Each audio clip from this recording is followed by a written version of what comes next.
Hello students, in today's lecture number 2 on motion in a straight line for class 11 we shall discuss the concept of average velocity, average speed, average acceleration, instantaneous velocity, instantaneous speed and instantaneous acceleration.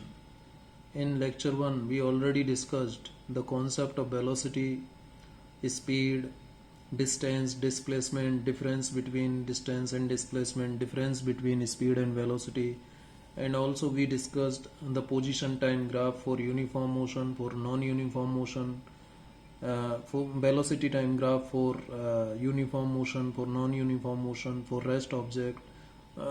All these graphs also we already discussed. Now we start our discussion on average velocity. So what is average velocity? First we write its definition. It is defined as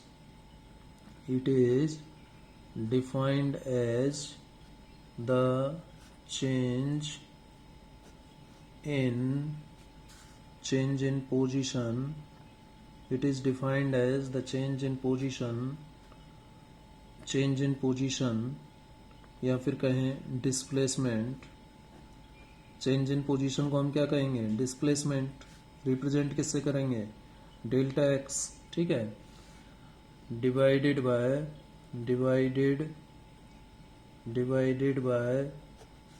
the time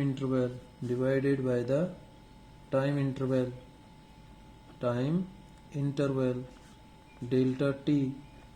ठीक है.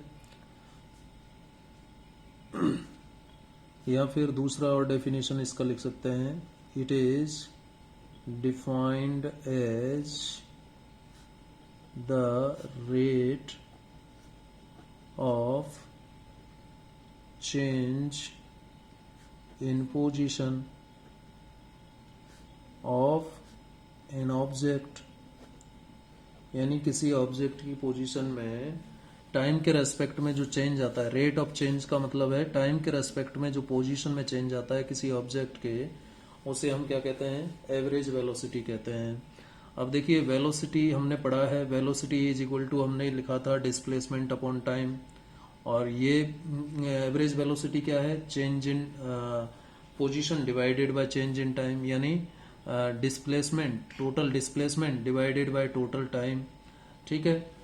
तो इसको समझने के लिए देखिए, जब हम किसी मान लीजिए व्हीकल से एक शहर से दूसरे शहर जाते हैं तो व्हीकल की स्पीड हमें रास्ते में जगह जगह बदलनी पड़ती है. तो ऐसे केस में हम एवरेज स्पीड डिफाइन करते हैं. लेकिन यदि वहाँ डायरेक्शन की भी हम बात कर रहे हैं तो एवरेज वेलोसिटी डिफाइन करेंगे. ये बात आप सब जानते हैं. जैसे मैं एक ग्राफ लेता हूँ, एक ग्राफ ले लेता हूँ, मान लीजिए ये एक पोजीशन टाइम ग्राफ ले लेता हूँ और पोजीशन टाइम ग्राफ की हेल्प से हम इसको समझने की कोशिश करते हैं.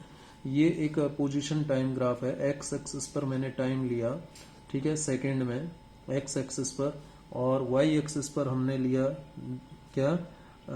ये कहते हैं पोजीशन या डिस्टेंस कह दीजिए, डिस्टेंस या फिर कह दीजिए पोजीशन. डिस्टेंस को किस में ले रहे हो? मीटर में. या फिर आप पोजीशन क्या कह दो? पोजीशन. ठीक है. तो जब इस ग्राफ को हम for non uniform motion draw करेंगे, फॉर नॉन यूनिफॉर्म मोशन, क्योंकि यूनिफॉर्म मोशन में तो हम वेलोसिटी डिफाइन करते हैं, तो एवरेज वेलोसिटी तो नॉन यूनिफॉर्म मोशन के लिए डिफाइन होती है, ये आप सब जानते हो. तो नॉन यूनिफॉर्म मोशन के लिए ग्राफ हम कंसीडर करेंगे. ध्यान रखिए, वेलोसिटी तो हम डिफाइन करते हैं किसके लिए? यूनिफॉर्म मोशन के लिए. और एवरेज वेलोसिटी हम डिफाइन करेंगे नॉन यूनिफॉर्म मोशन के लिए. तो नॉन यूनिफॉर्म मोशन के लिए जो पोजीशन टाइम ग्राफ आता है, जो डिस्टेंस टाइम ग्राफ आता है, वो एक कर्व्ड ग्राफ आता है. इस टाइप से आता है, चेंज होता रहता है, स्ट्रेट लाइन नहीं आता. जबकि यूनिफॉर्म मोशन के लिए डिस्टेंस टाइम ग्राफ या position time graph straight line आता था ऐसा. ठीक है. लेकिन यहाँ कर्व्ड आएगा. अब मान लेता हूँ कि ये 0 को रिप्रेजेंट कर रहा है, और ये 1 है, ये 2 है, ये 3 है, ये 4 है, ये 5 सेकंड है, ये 6 सेकंड है. इस तरीके से टाइम ले लिया. और इधर मैं डिस्टेंस या पोजीशन ले लेता हूँ. मान लीजिए ये 5 मीटर है, ये 10 मीटर है, ये 15 मीटर है, ये 20 मीटर है, ये 25 मीटर है, ये 30 मीटर है.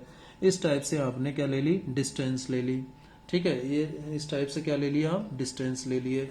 अब मान लीजिए कोई ऑब्जेक्ट नॉन यूनिफॉर्म मोशन में है, मान लीजिए एक कार है, कार नॉन यूनिफॉर्म मोशन में जा रही है, तो किसी टाइम पर मान लीजिए 3 सेकंड पर, t is equal to 3 second पर कार की पोजीशन ये है, इस जगह है ऑब्जेक्ट, कार ले लो, कोई ऑब्जेक्ट ले लो, मान लीजिए ये P1 is the position of object at time t is equal to 3 second, और time t is equal to 3 second पर, time t is equal to 3 second पर जो आपकी पोजीशन है वो मान लेता हूँ 5 है। कितनी है, 5 है, मान लीजिए कितनी है पोजीशन, 5 है। ठीक है, अब किसी समय मान लीजिए 5 सेकेंड, ये 3 सेकेंड पर हमने पोजीशन निकाली, अब ये पोजीशन बदल रही है टाइम के रेस्पेक्ट में, तो अब हम 5 सेकेंड पर चलते हैं, तो 5 सेकेंड पर जाएंगे, तो 5 सेकेंड पर मान लीजिए ये पोजीशन आ जाती है, ये 5 सेकेंड की पोजीशन आ जाएगी, किसकी पोजीशन आ जाएगी, 5 सेकेंड पर, तो ये पॉइंट P2 मान लेता हूँ, ऑब्जेक्ट P2 है। ठीक है, समझ गए बात को, 3 सेकेंड पर ऑब्जेक्ट की पोजीशन 5 मीटर है और 5 सेकेंड पर ऑब्जेक्ट की पोजीशन 20 मीटर है, यानी पहले 5 मीटर डिस्टेंस पर था ऑब्जेक्ट, अब 20 मीटर पर चला गया, तो समय के रेस्पेक्ट में पोजीशन बदल रही है ऑब्जेक्ट की। ठीक है, तो इस केस में क्या डिफाइन होगा, एवरेज वेलोसिटी डिफाइन होगी।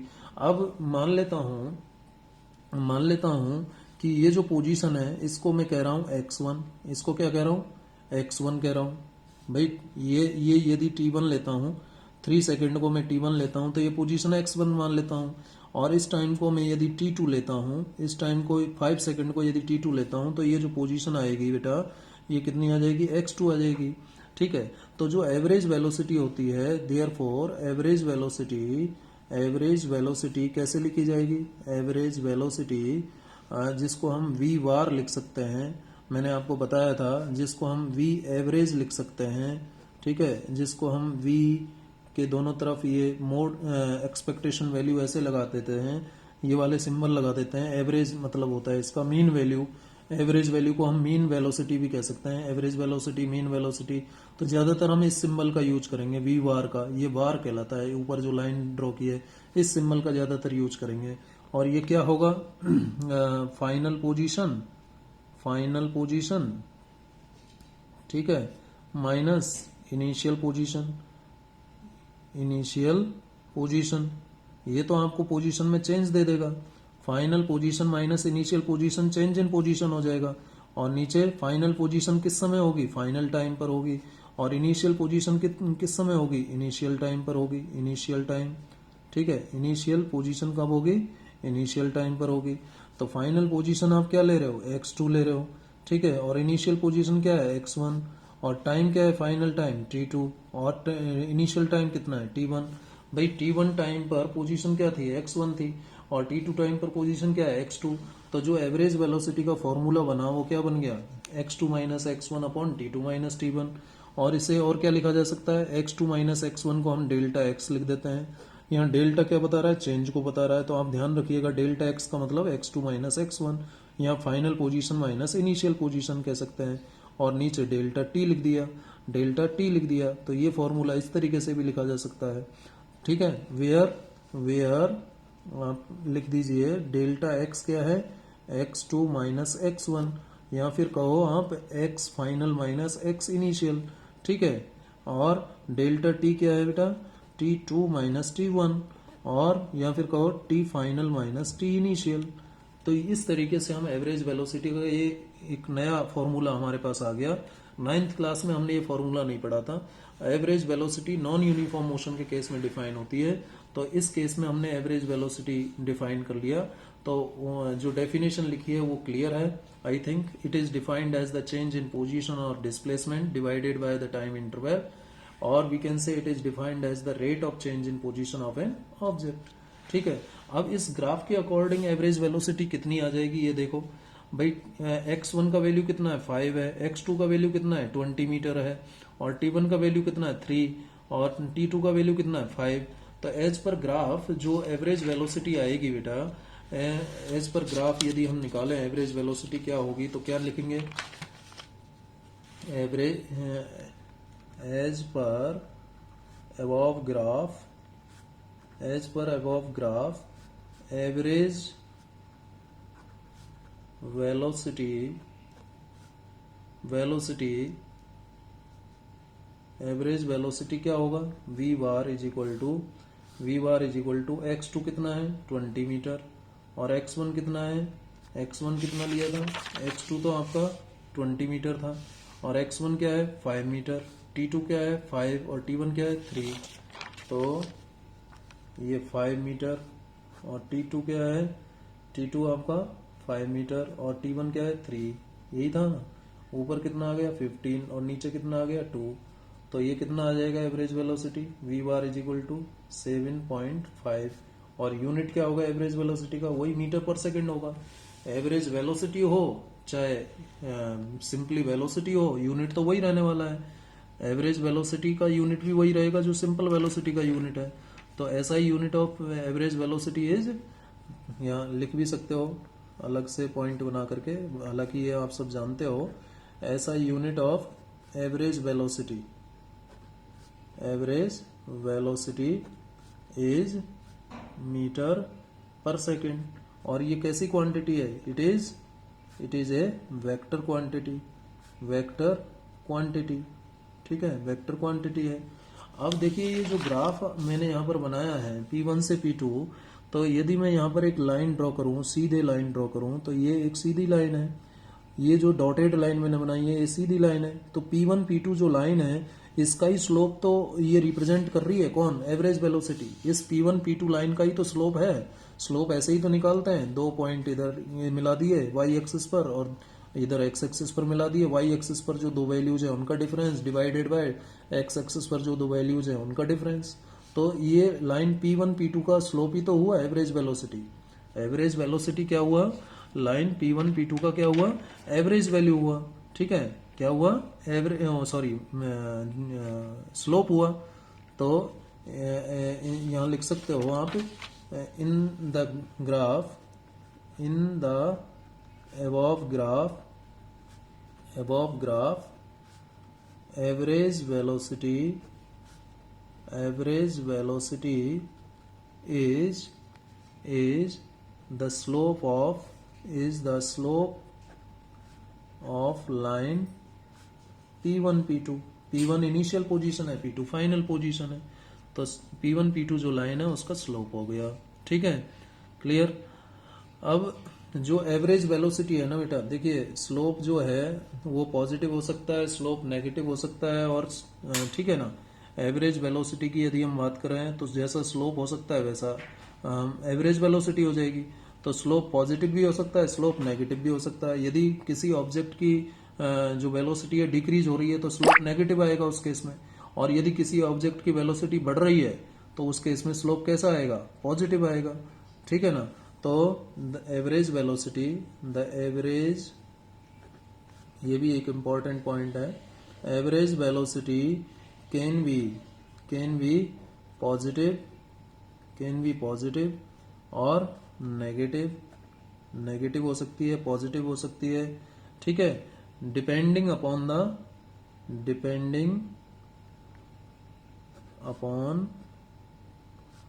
द साइन ऑफ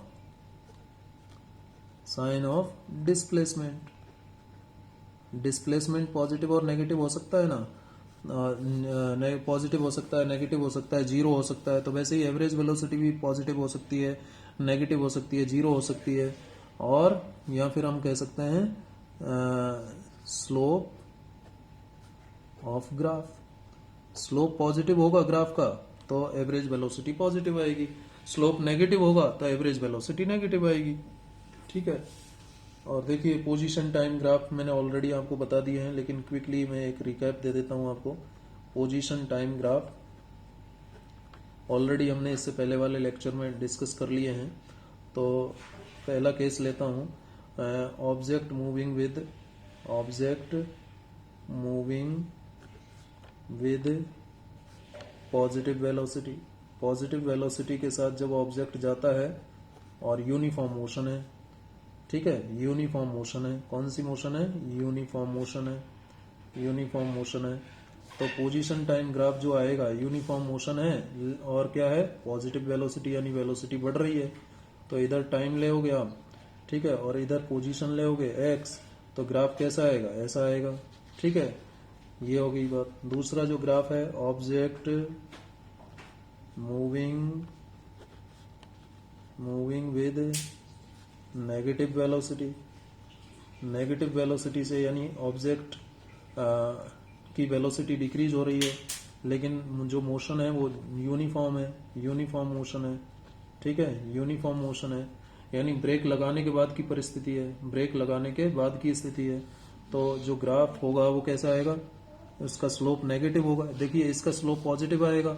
और अब जो ग्राफ आएगा पोजीशन टाइम ग्राफ, वो कैसा आएगा, अब पोजीशन टाइम ग्राफ जो आएगा उसका स्लोप कैसा होगा, नेगेटिव होगा। अब जब ये टाइम लिखते हो ना बेटा, यहाँ यूनिट भी लिख दिया करो, सेकंड, और इसका यूनिट मीटर हो गया, जैसे इसका यूनिट भी मीटर हो गया और इस टाइम का यूनिट सेकंड, तो साथ में यूनिट भी लिख दिया करो। ठीक है, इसका स्लोप कैसा होगा, इसका स्लोप होगा आपका नेगेटिव। ठीक है, और इसका स्लोप कैसा होगा, पॉजिटिव होगा। कैसे आप कहेंगे कि सर कैसे पॉजिटिव कह रहे हो आप ये दो पॉइंट कंसीडर करो, इन दोनों पॉइंट को इधर मिलाओ और इधर मिलाओ, और जब इसका डिफरेंस और इनका डिफरेंस का रेशो निकालोगे तो पॉजिटिव वैल्यू आएगी। अब यहाँ पर आप दो पॉइंट कंसीडर करके जब इधर मिलाओगे और इधर मिलाओगे तो नेगेटिव वैल्यू आएगी। ठीक है, तो इसलिए इसका स्लोप नेगेटिव है और ये स्लोप पॉजिटिव है। चलिए आगे बात करते हैं। अब यदि तीसरा पोजीशन टाइम ग्राफ और डिस्कस कर लेते हैं, ऑब्जेक्ट एट रेस्ट। यदि कोई ऑब्जेक्ट रेस्ट में है तो पोजीशन टाइम ग्राफ कैसा आएगा, ऑब्जेक्ट एट रेस्ट में, तो इधर आपने टाइम लिया सेकंड में, ठीक है, और इधर आपने पोजीशन ली मीटर में। ठीक है, तो कैसा आता है, इस टाइप से आएगा। भाई उसकी पोजीशन बदलेगी क्या, टाइम के रेस्पेक्ट में पोजीशन बदलेगी नहीं, क्यों, क्योंकि रेस्ट में है ऑब्जेक्ट। ठीक है, चलिए ये तो बात हो गई पोजीशन टाइम ग्राफ और एवरेज वेलोसिटी की। अब एक हम बात करते हैं इंस्टेंटेनियस वेलोसिटी। इंस्टेंटेनियस वेलोसिटी, ठीक है। अभी हमने थोड़ी देर पहले जो बात की एवरेज वेलोसिटी, उसमें क्या देखा, एवरेज वेलोसिटी जो डिफाइन हो रही है वो एक टाइम इंटरवल के लिए डिफाइन हो रही है, एक पर्टिकुलर इंटरवल के लिए डिफाइन हो रही है। तो ये वाला पॉइंट भी आप यहाँ लिख देना एवरेज वेलोसिटी में, कि average velocity it is defined for a interval, for an interval, ठीक है, ऑफ टाइम। किसी पर्टिकुलर इंटरवल के लिए डिफाइन होती है। कौन, एवरेज वेलोसिटी। जैसे यहाँ पर कौन इंटरवल हो गया, t1 से t2 हो गया, यानी 3 सेकंड से 5 सेकंड के बीच का निकाल रहे हैं। जब इंटरवल की बात करता है ना कि इतने बजे से इतने बजे तक कितनी वेलोसिटी है, तो उस केस में एवरेज वेलोसिटी की बात करते हैं। लेकिन जब इंस्टेंटेनियस वेलोसिटी की बात करता है, तो इंस्टेंटेनियस जो वेलोसिटी है बेटा, इसको हम v से रिप्रेजेंट करेंगे। और इंस्टेंटेनियस वेलोसिटी एक इंटरवल के लिए डिफाइन नहीं होती, इंटरवल के लिए डिफाइन नहीं होती, ये पॉइंट ऑफ टाइम के लिए डिफाइन होती है। किसके लिए डिफाइन होती है, पॉइंट ऑफ टाइम के लिए। तो it is defined for a particular point of time, ठीक है, पर्टिकुलर पॉइंट ऑफ टाइम के लिए डिफाइन होती है। ठीक है, it is the rate, definition वही रहेगी, it is the rate of change in position with respect to time. Definition तो वही है, लेकिन एक पर्टिकुलर पॉइंट ऑफ टाइम पर डिफाइन होगी। कौन, इंस्टेंटेनियस वेलोसिटी। शब्द किससे बना है, इंस्टेंट मतलब तुरंत, यानी किसी पर्टिकुलर पॉइंट ऑफ टाइम पर बात कर रहा है। तो जब किसी पर्टिकुलर पॉइंट ऑफ टाइम पर बात करते हैं तो जो इंटरवल है वो तो बहुत स्मॉल हो जाएगा, इंटरवल तो रहेगा ही नहीं। ठीक है, तो आप इसको कह सकते हो कि कैसे लिख सकते हैं, average instantaneous velocity is defined as, दूसरी डेफिनेशन बता रहा हूं, it is defined as the limit of the average velocity, limit of the average velocity, limit of the average velocity as the time interval as the time interval delta t becomes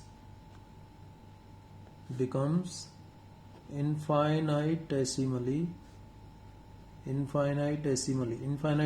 मतलब बहुत छोटा, infinitesimally small, बहुत ही ज्यादा छोटा, यानी as the time interval becomes infinitely small, यानी किस तरीके से लिखेंगे, इंस्टेंटेनियस वेलोसिटी को v से रिप्रेजेंट करते हैं, और यदि जो लिमिट जो एवरेज वेलोसिटी का फॉर्मूला है delta x upon delta t, यदि इसमें आप लिमिट अप्लाई कर देते हो delta t tends to zero, तो ये फॉर्मूला बन जाता है किसका, इंस्टेंटेनियस वेलोसिटी का।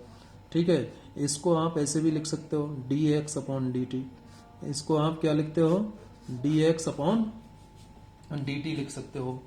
ठीक है,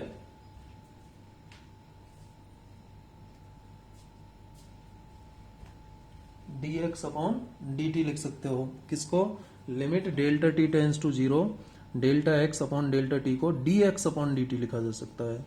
ठीक है, तो यहाँ अलग से रफ में देख लीजिएगा, d x upon d t किसके बराबर होता है, limit delta t tends to zero delta x upon delta T.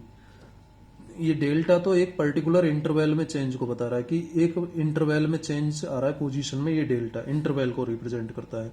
अगर ये इंटरवल ही जीरो हो जाए, बहुत स्मॉल हो जाए, टेंस टू जीरो का मतलब बहुत स्मॉल हो जाए, बहुत छोटा हो जाए, इंटरवल बहुत छोटा हो जाएगा तो एक पर्टिकुलर पॉइंट बन जाएगा, तो उस केस में ये D x upon d T बन जाएगा।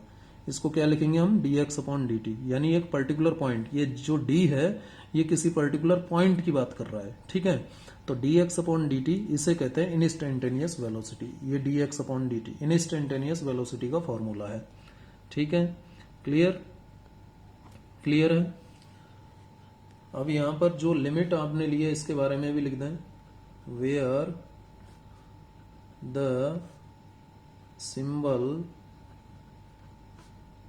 Limit delta t tends to zero, ठीक है, स्टैंड्स, क्या बताता है ये, stands for the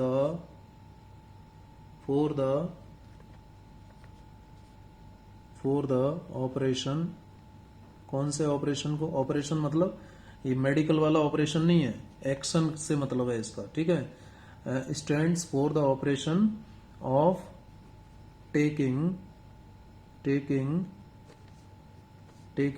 limit delta t tends to zero, delta t tends to zero। ठीक है, limit delta t tends to zero ले लिया है। ठीक है, limit delta t tends to zero, it means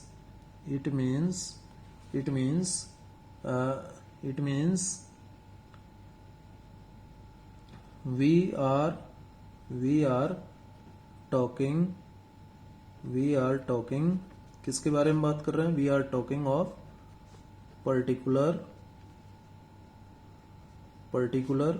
point of time instead of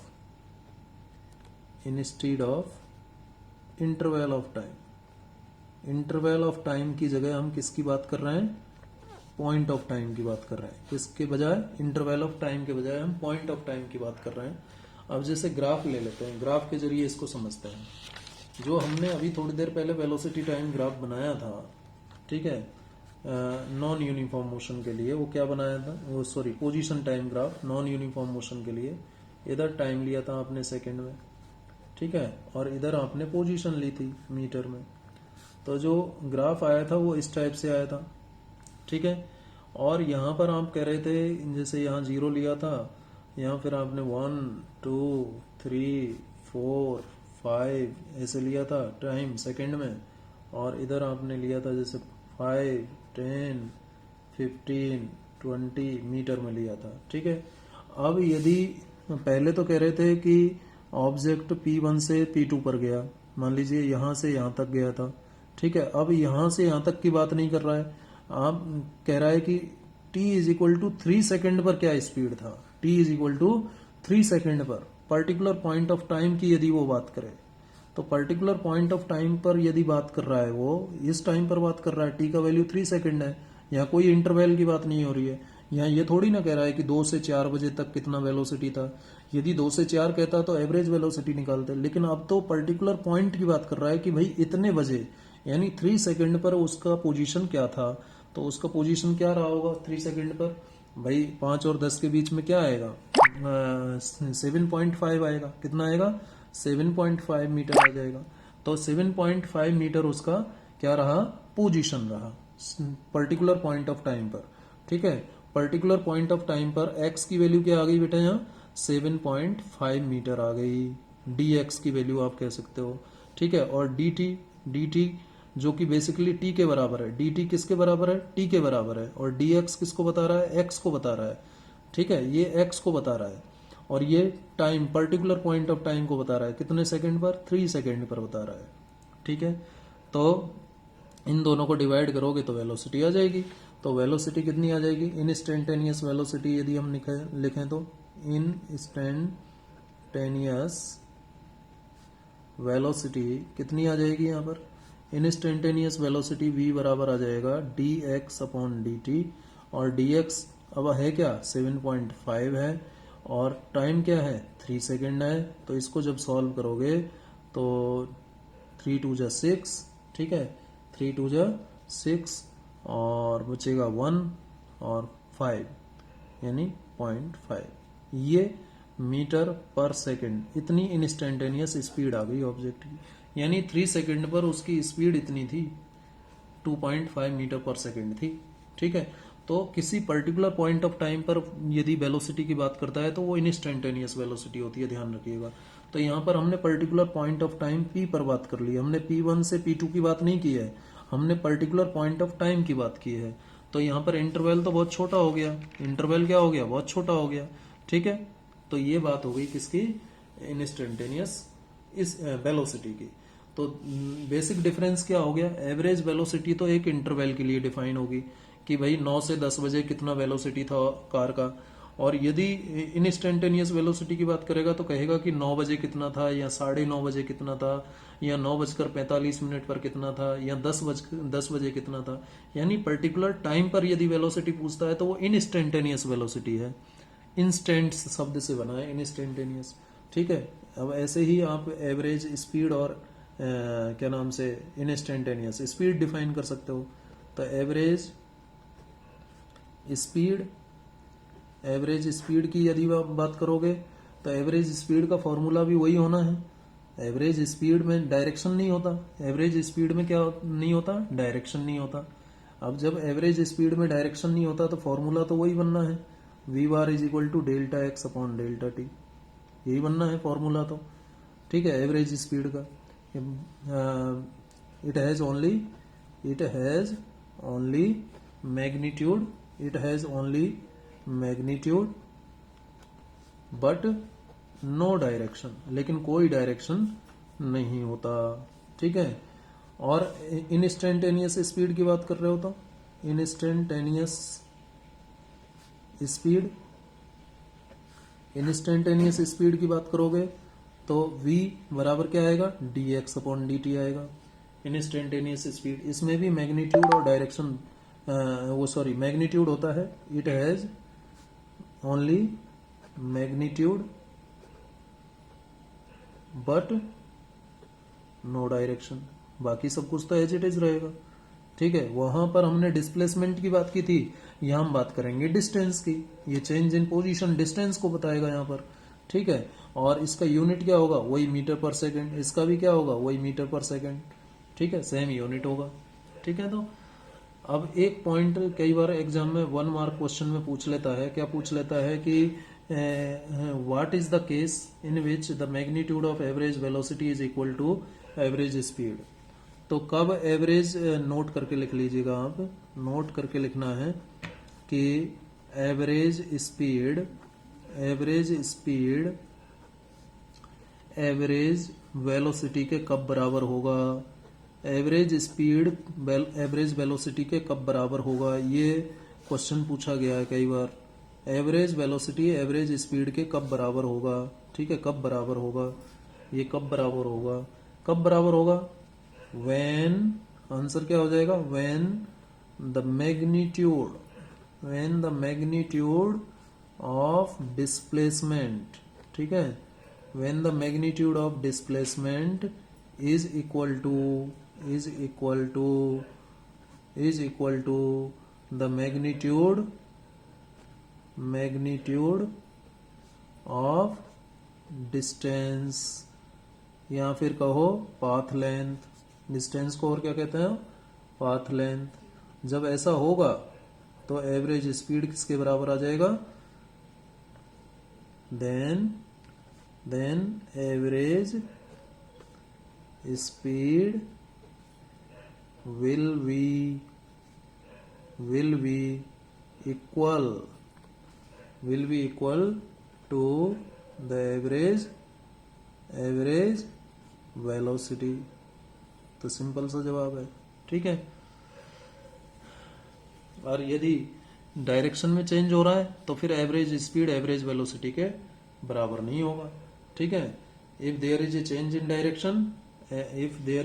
in direction, ये point भी आप लिख लेना, if there is a change in direction, ठीक है, but no change in magnitude, direction में चेंज आ रहा है लेकिन मैग्नीट्यूड में चेंज नहीं आ रहा, तो उस केस में एवरेज स्पीड बराबर नहीं होगा किसके, एवरेज वेलोसिटी के। मतलब ये हुआ कि जब डायरेक्शन बदलेगी ना बेटा तो वेलोसिटी बदलती है, जब डायरेक्शन बदलेगी तो वेलोसिटी बदलेगी, जैसे कि सर्कुलर मोशन में होता है। सर्कुलर मोशन में जब ऑब्जेक्ट मूव करता है तो उसकी डायरेक्शन में चेंज आता है, ना कि मैग्नीट्यूड में, तो वहां पर वेलोसिटी चेंज हो रही है। तो डायरेक्शन बदलने से वेलोसिटी बदलती है, ध्यान रखिएगा, ठीक है। तो ये बात हो गई average speed and average velocity, और साथ में हमने बात की इंस्टेंटेनियस वेलोसिटी और इंस्टेंटेनियस स्पीड की बात की, ठीक है। चलिए अब हम बात कर लेते हैं एक्सिलरेशन की। एक्सिलरेशन क्या होता है ये तो हमने ऑलरेडी बात कर लिया, rate of change in velocity is known as acceleration, ठीक है। लेकिन हम एवरेज एक्सिलरेशन की बात करेंगे। एवरेज एक्सिलरेशन क्या होता है ये बात करेंगे। अब वही सिंबल क्या होगा, ए वार लगा दो या फिर ए नीचे एवरेज लिख दो या फिर ऐसे सिंबल लगा दो, ये सारे सिंबल हैं एवरेज एक्सिलरेशन के। ज्यादातर हम ए वार का यूज करते हैं, ठीक है।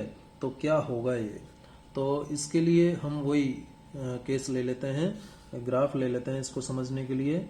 मान लीजिए वेलोसिटी टाइम ग्राफ ले लेता हूँ, वेलोसिटी टाइम ग्राफ लेता हूँ और नॉन यूनिफॉर्म मोशन के लिए ले लेता हूँ, ठीक है।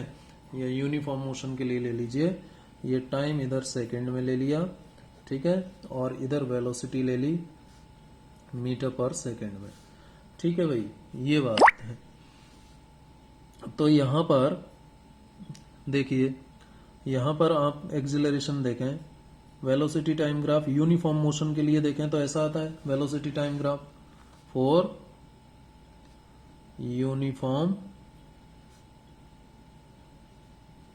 मोशन के लिए, ठीक है।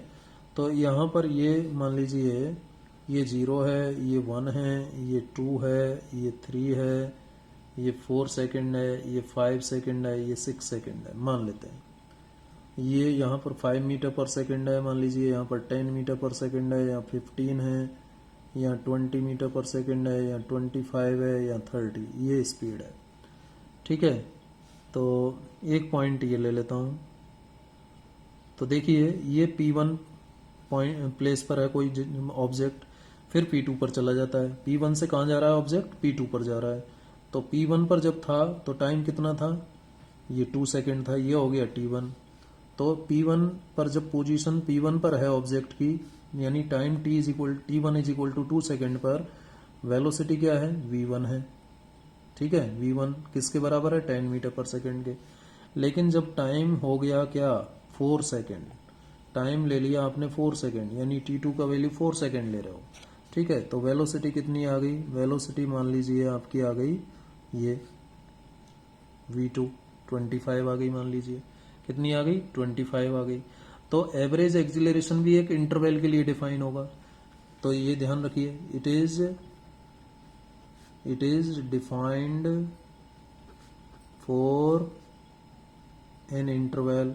किसके लिए डिफाइन होता है, इंटरवल के लिए डिफाइन होता है, इंटरवल ऑफ टाइम, किसी पॉइंट ऑफ टाइम के लिए डिफाइन नहीं हो रहा है।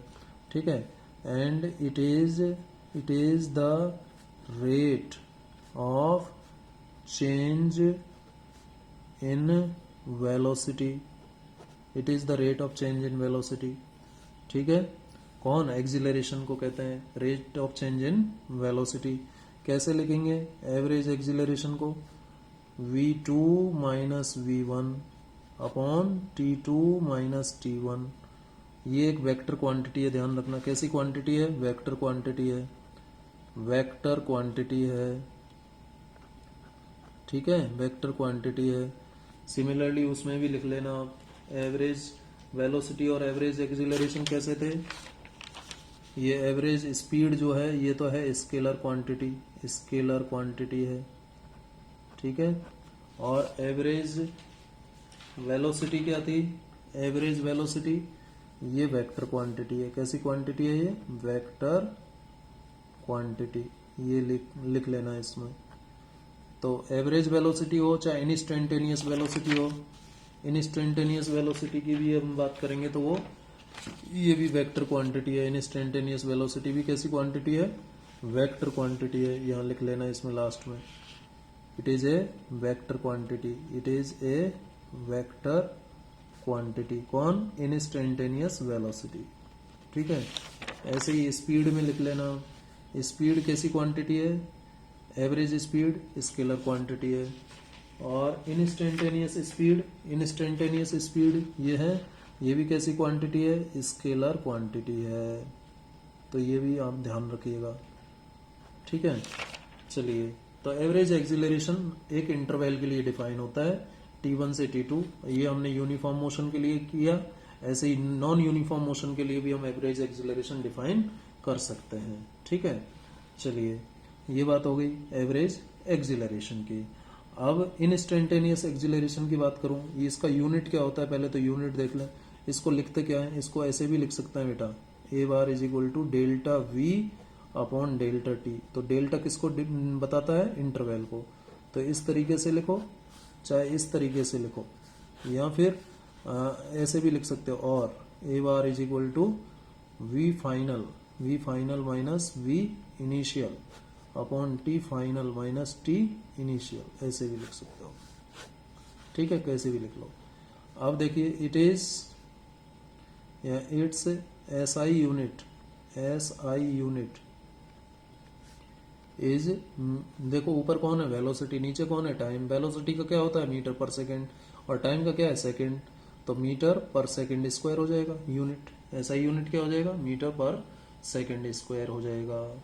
ठीक है, चलिए अब बात कर लेते हैं इंस्टेंटेनियस एक्सीलरेशन। अब तो आप इसे भी डिफाइन कर सकते हो, यदि आपको ये समझ में आ गया कि इंस्टेंटेनियस का मतलब क्या है। ठीक है, इंस्टेंटेनियस एक्सीलरेशन का मतलब क्या है, यदि ये बात पता चल गई तो ए इंस्टेंटेनियस का हो या फिर सिंपली ए लिखो, एक ही बात है। और ये क्या होगा, लिमिट यानी इंटरवल जो होगा ना वो जीरो हो जाएगा। जब इंटरवल जीरो हो जाता है तो ये हो जाएगा, और इसको क्या लिखा जाता है बेटा, dv अपॉन dt लिखा जाता है। यानी जो इंस्टेंटेनियस एक्सीलरेशन है उसका रिलेशन ये होता है। यहाँ पर dv अपॉन dt किसके बराबर है, dv अपॉन dt बराबर है limit delta t tends to zero और delta v upon delta t, ये dv अपॉन dt। d तो पर्टिकुलर पॉइंट ऑफ टाइम की बात करता है। अब इंस्टेंटेनियस एक्सीलरेशन को डिफाइन कर ले थोड़ा सा। लैंग्वेज में लिख दें तो instantaneous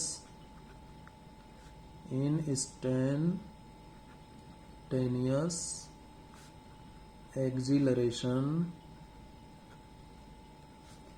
may be defined as a rate of change in velocity for a particular point of time। Particular point of time की बात कर रहा है, यानी इतने बजे एक्सिलरेशन क्या है, सीधी सी बात ये ऐसे कर रहा है वो। तो पर्टिकुलर पॉइंट ऑफ टाइम में जब आप ग्राफ की बात करोगे, टाइम इधर ले लो मान लीजिए सेकंड में, और वेलोसिटी आपने इधर ले लिया मीटर पर सेकंड में, ठीक है। ये यूनिफॉर्म मोशन के लिए ले लेता हूँ, जैसे पहले लिया यूनिफॉर्म मोशन के लिए वेलोसिटी टाइम ग्राफ है। ये 0 है, ये 1 है, ये 2 है, ये 3 है सेकंड, ये 4 सेकंड है, ऐसे ही इधर ये 5 मीटर पर सेकंड, 10 मीटर पर सेकंड, 15 मीटर पर सेकंड, 20 मीटर पर सेकंड। अब जैसे 2 की बात कर रहा है, 2 सेकंड पर, t is equal to 2 second पर जो वेलोसिटी होगा वो वेलोसिटी क्या होगा, t is equal to 2 second पर जो वेलोसिटी होगा वो इंस्टेंटेनियस वेलोसिटी होगा। तो इंस्टेंटेनियस जो वेलोसिटी होगा वो कितना है बेटा, भाई कितना आ जाएगा, 10 मीटर पर सेकंड होगा, ठीक है। और किस पर है ये, t is equal to 2 second पर है, at t is equal to 2 second पर। तो जो इंस्टेंटेनियस एक्सिलरेशन आएगा, अब जिसको a इंस्टेंटेनियस या फिर a से लिखते हो, ये किसके बराबर आ जाएगा, v instantaneous divided by t, ठीक है, यानी 10/2, यानी कितना आ जाएगा, 5 metre per second square. Metre per second square इसका यूनिट होता है। तो ये इंस्टेंटेनियस एक्सिलरेशन आया, ठीक है। तो पर्टिकुलर पॉइंट ऑफ टाइम पर यदि बात कर रहा है तो वो इंस्टेंटेनियस एक्सिलरेशन होता है। और इसमें इंस्टेंटेनियस एक्सिलरेशन में जो इंटरवल है वो 0 हो जाता है, डेल्टा टी टेंस टू 0 हो जाता है। तो डेल्टा टी टेंस टू 0 हो जाता है तो पर्टिकुलर पॉइंट ऑफ टाइम की बात करते हैं, ना कि किसी इंटरवल की। P1 से P2 की बात नहीं कर रहे हैं, P की बात कर रहे हैं, पर्टिकुलर पॉइंट पर बात कर रहे हैं, ठीक है। चलिए, तो ये बात हो गई इंस्टेंटेनियस एक्सिलरेशन की, ठीक है। आगे हम बात करेंगे नेक्स्ट लेक्चर में kinematic equations for uniformly accelerated motion, इसके ऊपर चर्चा करेंगे और इसके कुछ क्वेश्चंस करेंगे, न्यूमेरिकल प्रॉब्लम्स भी लेंगे। तो इस लेक्चर में इतना ही। Thank you very much.